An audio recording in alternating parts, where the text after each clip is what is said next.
Hi hello ನಮಸ್ಕಾರ. ಕವಿ ಕುಕ್ಕಿಂಗಿಗೆ ಸ್ವಾಗತ. ನಾವಿವತ್ತು ಹಲಸಿನ ಹಣ್ಣಿನ ಕಡುಬು ಮಾಡುವ. ನಾನಿಲ್ಲಿ ಮೀಡಿಯಮ್ ಸೈಜಿದ್ದು ಒಂದು ಇಡೀ ಹಲಸಿನ ಹಣ್ಣನ್ನು ತಗೊಂಡಿದ್ದೇನೆ.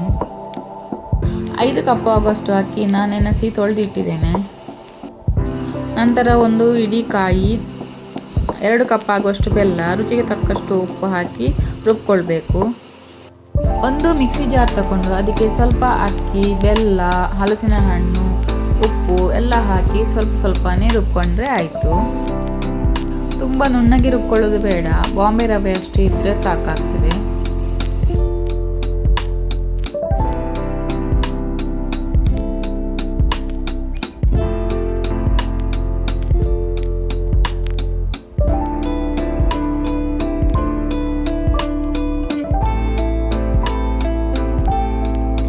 ಇದನ್ನು ಬಾಳೆ ಎಲೆಯಲ್ಲಿ ಸಹ ಬೇಯಲಿಡಬಹುದು ಅಥವಾ ಸಾಗವಾನಿ ಎಲೆ ಅಂದರೆ ತೆಕ್ಕಿನ ಎಲೆ ಇರ್ತದಲ್ಲ ಅದರಲ್ಲಿ ಸಹ ಬೇಯಲಿಕ್ಕೆ ಇಡ್ಬೋದು.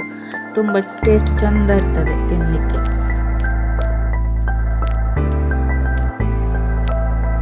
ನಾನಿವತ್ತು ಸಾಗವಾನಿ ಎಲೆ ಬಳಸ್ತಾ ಇದ್ದೇನೆ. ಎಲ್ಲವನ್ನು ರುಬ್ಬಿದ ನಂತರ ಚೆನ್ನಾಗಿ ಮಿಕ್ಸ್ ಮಾಡಿಕೊಳ್ಬೇಕು.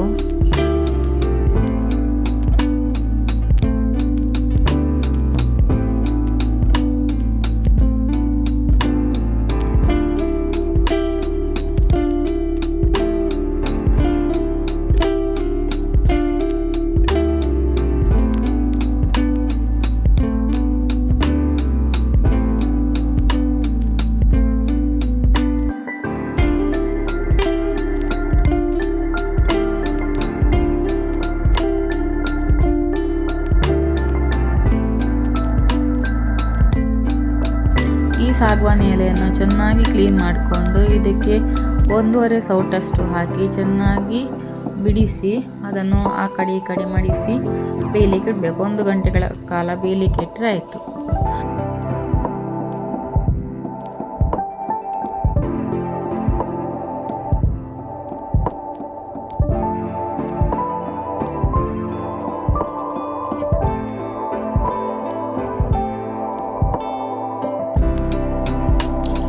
ಈಗ ರುಚಿಯಾದ ಹಲಸಿನ ಹಣ್ಣಿನ ಕಡುಬು ಸವಿಯಲು ಸಿದ್ಧ.